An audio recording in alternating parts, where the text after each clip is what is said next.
ಎಂತ ಸಮಸ್ಯೆ ಇರ್ಲಿ ಕೂಡ ನನ್ನ ಸಮಸ್ಯೆ ದೇವ್ರಿಗೆ ಗೊತ್ತಲ್ಲ, ನಾನು ಪಡ್ತಿರೋ ಬಾಧ ದೇವ್ರಿಗೆ ಗೊತ್ತಲ್ಲ ಅಂತ ಅನ್ಕೊಂಡು ನಾವ್ ಇರಬಾರ್ದು.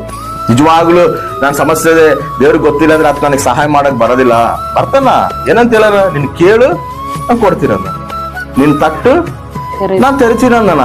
ನಾವೆಲ್ಲ ದೇವ್ರೇ ಮಾಡ್ಕಂತ ನೋಡು, ಎಲ್ಲ ದೇವ್ರ ನೋಡ್ಕಂತ ನೋಡು, ಎಲ್ಲ ನಾನು ಇವೆಲ್ಲ ಮಾಡೋದೆಲ್ಲ ನನ್ನ ಜೀವಿತದಲ್ಲಿ ಏನಾಗತ್ತಲ್ಲ ದೇವ್ರಿಗೆ ಗೊತ್ತಿಲ್ಲ ಅನ್ಕೋಬಾರ್ದು.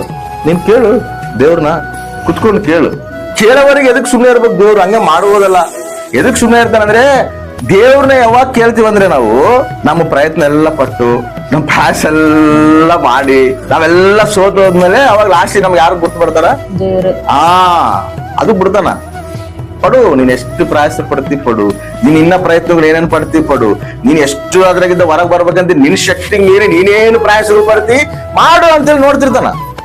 ನಾನು ಏನ್ ಪ್ರಯಾಸ ಪಟ್ರು ಕೂಡ ನನ್ ಕೈಲಿ ಆಗೋದಿಲ್ಲಯ್ಯ, ನೀನಿದ್ರೇನೆ ನಾನು ಇದನ್ನ ಜಯಿಸ್ತೀನಿ, ನೀನಿಲ್ದಾಗ ನಾನು ಏನು ಮಾಡಕ್ ಆಗೋದಿಲ್ಲ ಅಂತೇಳಿ ಯಾವಾಗಾದ್ರೂ ನಾವು ದೇವ್ರ ತಲ್ಲಿ ನಾವು ಮೊರೆ ಹೋಗ್ತೀವೋ ಅವಾಗ ದೇವ್ರ ಏನ್ ಮಾಡ್ತಾನೆ ಗೊತ್ತಾ?